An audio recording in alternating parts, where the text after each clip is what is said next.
What's up, family? It's your favorite cousin back again with episode 12 of Rich Talks. And today we're going to talk about the dance of opposites. Yes, how life has duality, and we should embrace the duality. We should embrace it. You know, the duality of life. You know, how you have light, you have dark, you have hot, you have cold. Yes. Certain dualities of life is what's necessary for life to be understood. For you to see the actual beauty in life, you need the duality. You know, for you to enjoy life, or for you to understand death, you must enjoy life. And you know what that means is, for you to understand that death is the completion, what is the beginning? Life. So in order to understand the full, complete circle of the human, or the full human experience, you must embrace death as you do life. Just like you embrace the hot when it's time for you to enjoy the hot, and you embrace the cold when it's time for you to embrace the cold, but they're both dual opposites. But you embrace each opposite when it's time for you to embrace it. So you celebrate life just as you celebrate, death. But there's duality everywhere in nature. We just don't accept the ones that necessarily are not fun, or we don't want to necessarily agree with. But there's duality all in nature. The duality is what The duality is what makes life beautiful. Being able to understand the opposites. Even man, woman. Man opposite of woman. But that duality is what makes the humankind beautiful. It's how they intertwine and work together, that they can make one. How they can bring both ideas together and manifest something. Even though they're different, they're of the same. Isn't that a beautiful thing? I think so.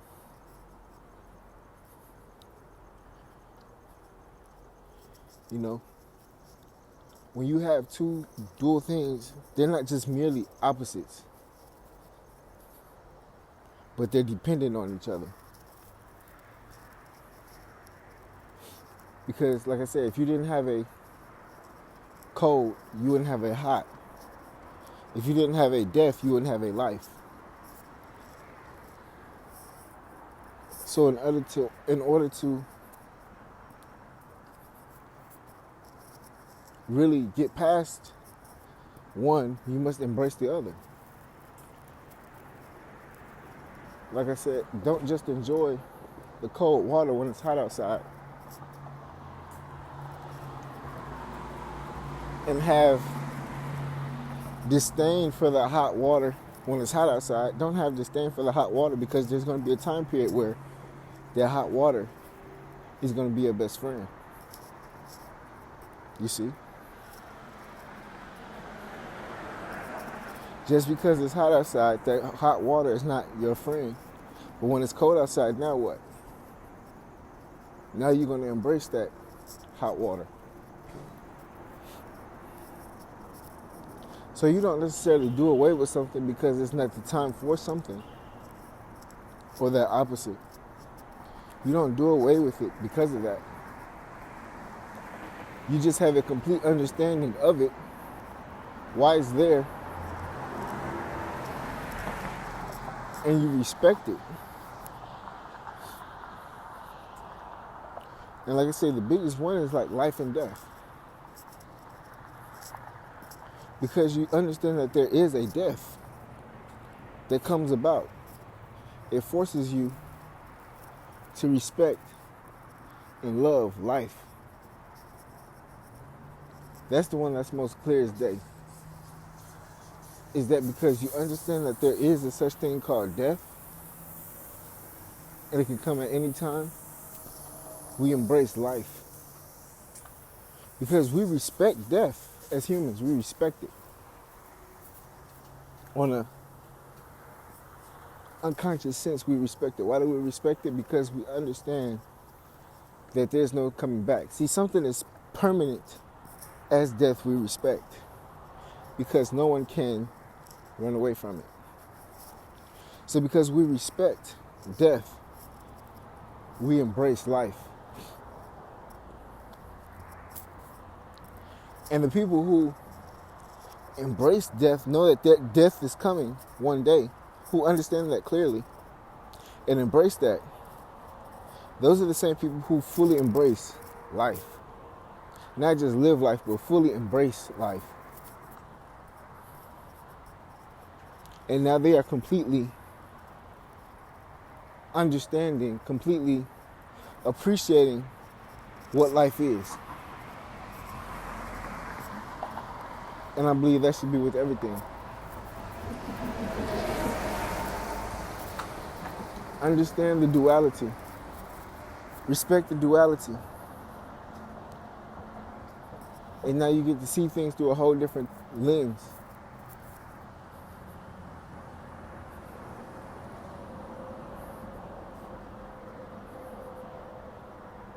You know, even like your shadow self. How you can have a light side and you have your shadow self, the dark side. The duality of that. Everybody has a dark side. We all have light sides, we all have that shadow side. Correct? I'm not saying we have demons. Not everybody, not saying that everybody has demons. No, I'm not saying that. But everybody has a dark side and everybody has a light side.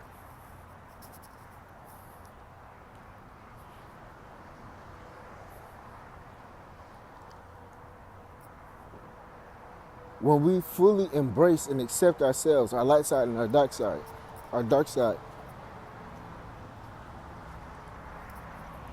this is the point where we fully get to embrace who we are. When we fully get to understand who we are. At this point, we're not shying away from our dark side. You know, and not saying, oh, somebody made me do that, or that's not me. You know, so when those things happen, you don't take accountability for it, or it's something strange to you. But that's something that you fully embrace. Know that you do have a dark side. And like I said, it's not demons. This dark side may be beneficial for you one day in a time period.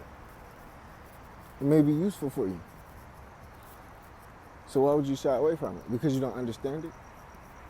Or because society or the powers that be has told you, you know, you're not supposed to have it or do away with it. We're all supposed to be just light and that's it? No. It was given to you for a reason. Even Jesus had a dark side. Even Jesus got mad. Even Jesus flipped tables and all that. There was a time and a place for everything. But you don't let that control you. Because if that controls you, that can take you somewhere that you don't need to be. So you don't let that dark side control you, but you understand it. You respect it. And when you go to the depths of what it is and who it is, that dark side is, and its capabilities, sometimes that may force you to be a better person or a nicer person. And fully embrace your light side. Especially if you know how dark your dark side, your shadow self can be.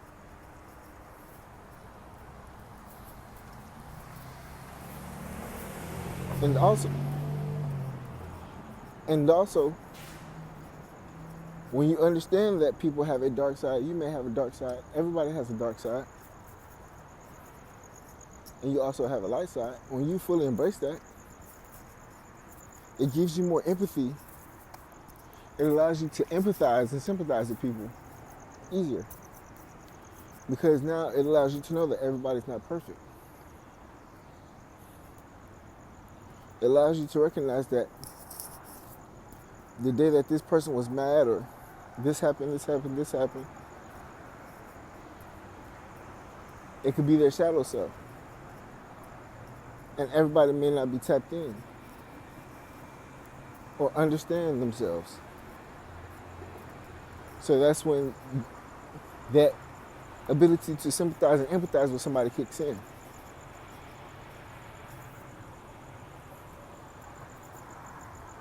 Now it's up to you if you want to deal with people on that level. But that's all I'm saying. It allows you to sympathize and empathize with people.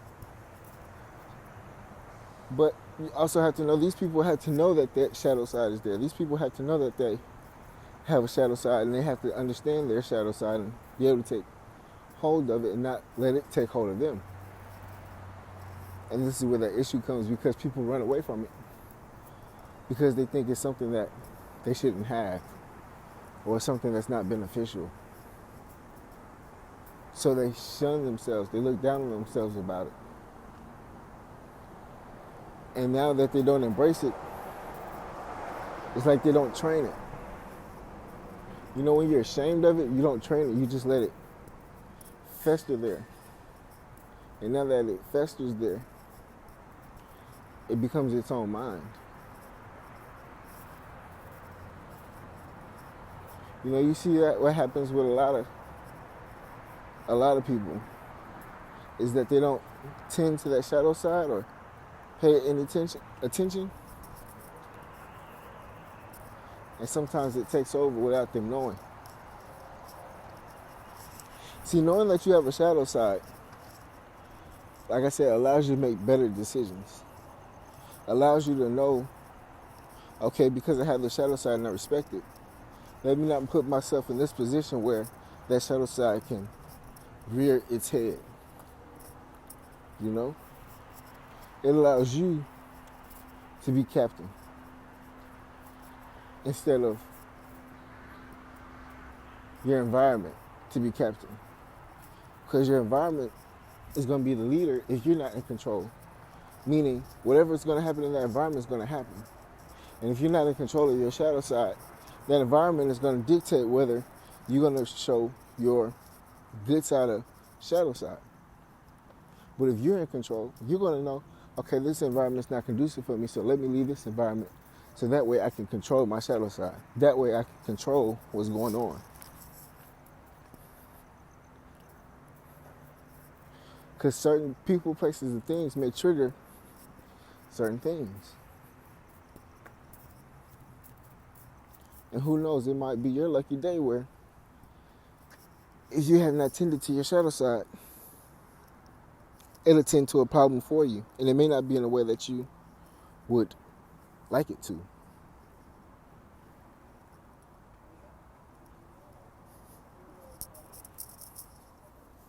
That's why I say don't run away from it. Don't shy away from it. Utilize it. Embrace it. Look after it. See what it's really about. Because we all carry a shadow side. And it's not just anger. Sometimes it can be jealousy, fear. You know, it can be all that. It's something that you shy away from. But like I said, when you embrace it, you get to fully dive deeper into understanding yourself. If your shadow side is of jealousy, now you do the shadow work to see where that jealousy comes from. Why are you jealous about a certain situation? You know, you walking down the street and you see somebody driving in a nice car. Now you ask yourself, why am I jealous of this person who is driving this nice car? They haven't done anything personally to me. But these thoughts of negativity come about when I see this person in this nice car.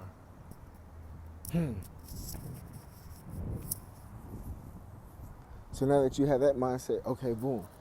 You checked yourself, okay, I do get jealous when I see somebody in a nice car. Why is that? Is it because you're walking, you don't have a nice car? Is it because you haven't done the work? Is it because of this? So now it allows you to analyze. When you do that shadow work, now it allows you to see, oh, I get jealous when I see people in a nice car because I want that car myself, because I want that life myself. And I feel like I can't attain it because of I'm lacking in this area, this area, this area. So now when you start putting those puzzle pieces together, now you're able to start building yourself up from that and say, okay, I get jealous when I see people in a nice car. The reason why I get jealous when I see people in a nice car is because of this A, B, C, D, E. So now I don't want to feel jealous when I see people in a nice car. And I want that nice car for myself. So what I do, I need to fix A, B, C, D. And then when I fix A, B, C, D, I know that I'm in line with receiving that nice car. You see? You see how when you embrace that shadow side, it can move you and propel you forward to really understanding yourself? Or if you're someone who gets mad, for instance, boom, I'm putting it in different terms. You know, those red pill guys, you know, that anger that they have for the feminine principle.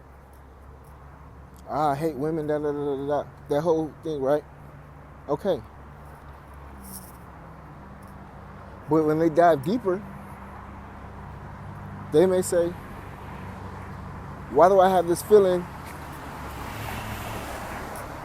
about the feminine principle? And then when they dive deeper, they'll see, oh, I feel this way about the feminine principle because when I was in 3rd grade, this girl played with my heart. You know, she turned me down in front of classes, da da da da, whatever the case may be. Something in 3rd grade. And now when you start thinking, oh, this is 3rd grade. We're not fully developed mentally. People just doing whatever, da da da da. They don't last forever in 3rd grade. That's something that you should get over.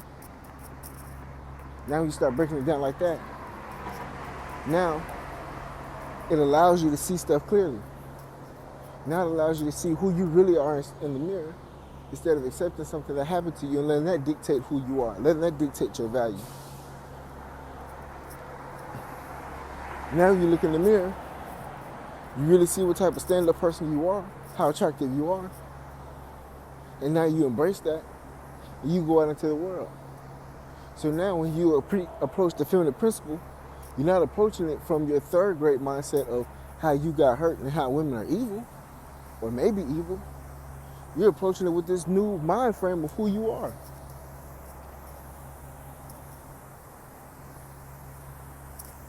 Pay attention to that shadow side because it's trying to tell you something. Like I said, this is all in the scope and in the realm of the opposites, the duality.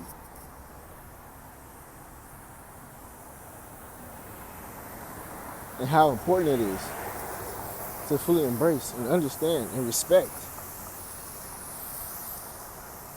Just like the person respects the jealousy and understands where it comes from, and the guy respects his anger and tries to figure out where it comes from, it can all be used to propel you forward.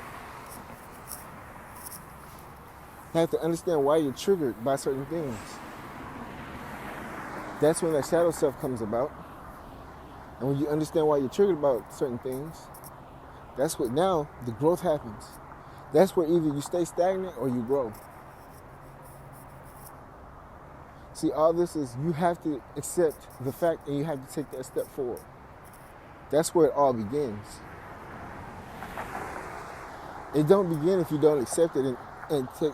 Well, it halfway begins when you accept it. But it doesn't fully begin unless you take that step forward.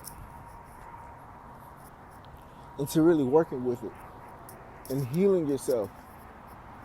You can do the shadow work, but if you don't actually take that step forward after the shadow work, because the shadow work is probably the second step, you're embracing it as the first. The second step is the shadow work. The third step is to start healing. You know, so it's a trinity. You need all three. If you don't have all three, then it's not going to work.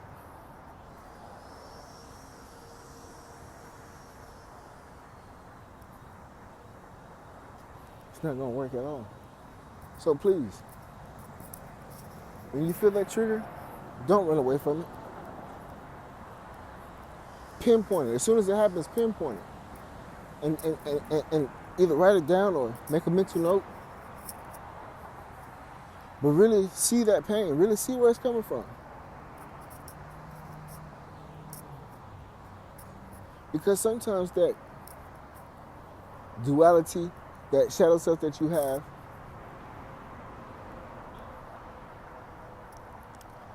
is trying to tell you something. Something that's been lying dormant.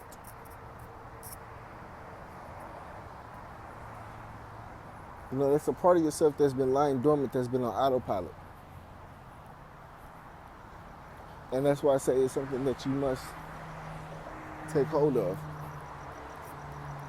Or else it'll take hold of you.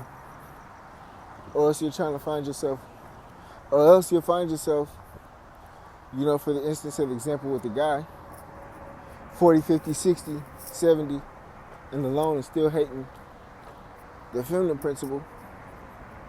Or the person who is jealous, you know, jealous all the time and not having anything nice for themselves is something that they truly want. Embrace it.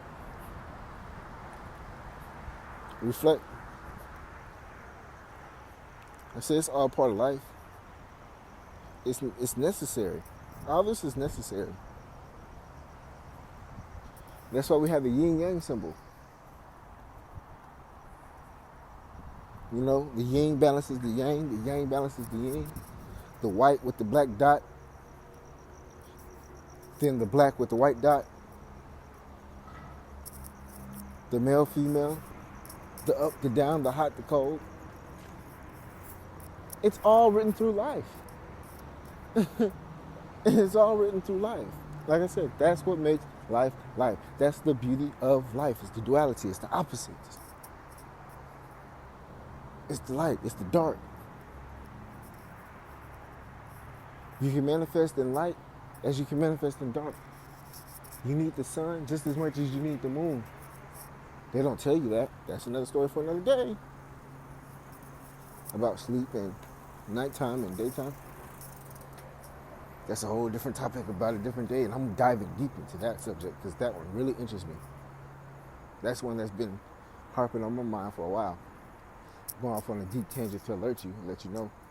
But is 8 hours of sleep really necessary? And also, is that 8 hours of sleep necessary continuously? And also, is that 8 hours of sleep necessary at nighttime? If we're able to manifest at nighttime, then why are they telling us we're supposed to sleep at nighttime? Somebody's up getting that energy. And how important is that nighttime manifestation and collecting that energy just as much as the daytime? We need the sun for vitamin D. So what about the moon? What do we receive from the moon? See, this is duality right here, but we've escaped and we have not been tapped into that energy. See, I said this was going off on a tangent, but it still relates back to the duality and the opposites and the beauty of it. Jesus, this is cold game. Again, if you need the sun, they say the sun is important. We should have at least 30 minutes of sun, and how much ever minutes of sun a day, to receive vitamin D, to receive the energy, you know. Some religions, some cultures praise the sun, bless the sun. The sun is their God. So what about the moon? Nothing. Nothing at all. That's the time we're supposed to be asleep. You know, the only thing we have associated with the nighttime is debauchery. You know, that's the only thing we've associated the nighttime with is debauchery. Why is the nighttime the only thing why is debauchery the only thing we've accepted we've paired with the nighttime? Maybe they need you to look the opposite way. You know? If I told you the nighttime was evil or the nighttime was bad, you'll look the opposite way and not go towards the nighttime, not knowing that it's something more beneficial for you during the nighttime than maybe the daytime.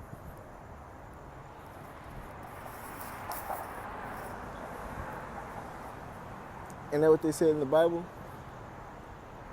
I believe they said Moses closed his eyes and that he saw God in the darkness. I'm just saying. Don't you meditate in darkness when you close your eyes in the dark? So that should go for the same thing as nighttime when it's dark. I'm just saying.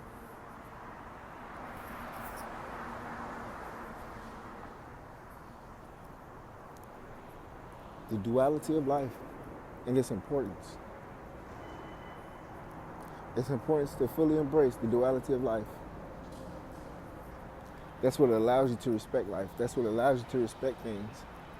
When you understand its ups, its downs, its ones, its twos, its hots, its colds, its happiness, its sadness. When you understand that the possibility of being sad, you don't take happiness for granted. Again, when you understand that there's a possibility that you could be sad or a possibility that sadness could come about, when you fully understand that and know it, and not just taking life as it is, once you fully know that sadness can come about, sadness is a possibility, sadness could be around the corner, guess what? You have two options. You're either timid through life or you live life to the fullest and fully embrace and respect the happiness. You respect it. You don't just take it for granted. You respect it. You embrace it. You enjoy it. You love it. All the happy moments and all that, you fully embrace it. You fully enjoy it. You fully love it. You don't take it for granted because you know there's a possibility that there could be sadness. And in that sadness, you would have wished that you would have embraced the happiness more. At least having something to reflect back on.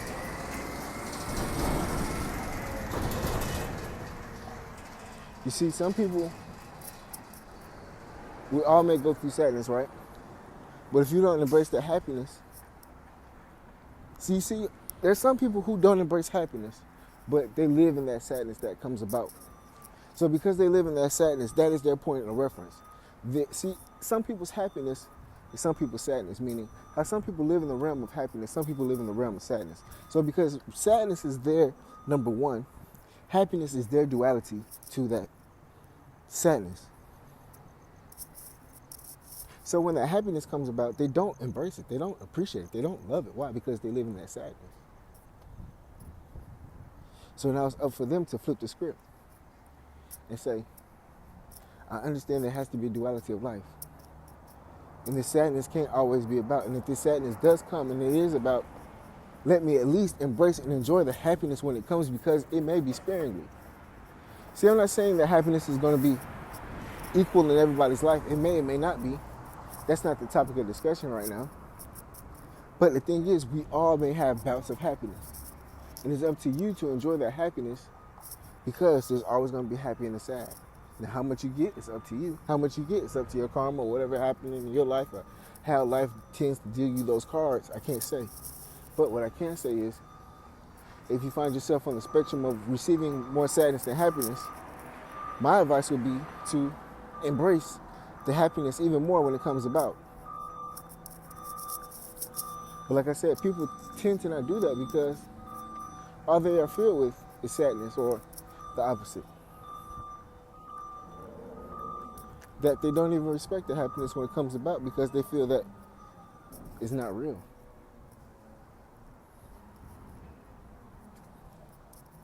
They feel like it's a facade. They feel like it's a joke.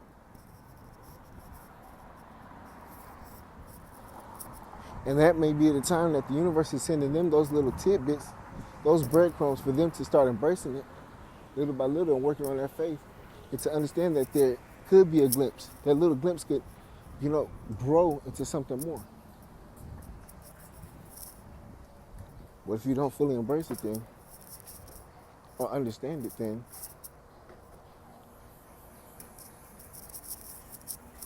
that sadness will all you will associate yourself with.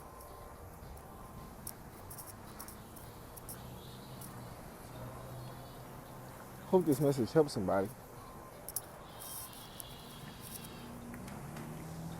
I really do.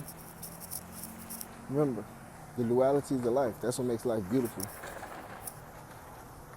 The up, the down, the hot, the cold, the happiness, the sadness.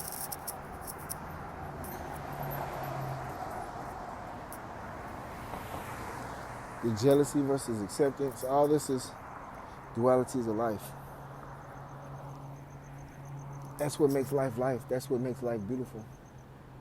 And like I said, when you fully embrace it and accept it, and then you find your point of reference of where you are, and you pull up that trinity, meaning acceptance, shadow work, and then action.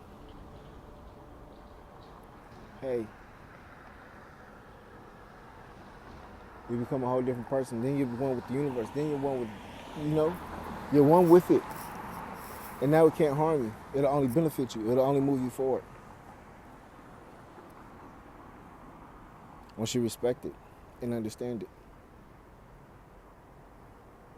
And understand everybody's journey is different.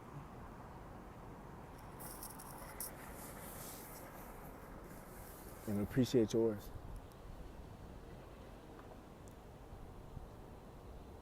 Fun talk. Again, this your favorite cousin. Hope this helps somebody today. Y'all be safe. Love and blessings.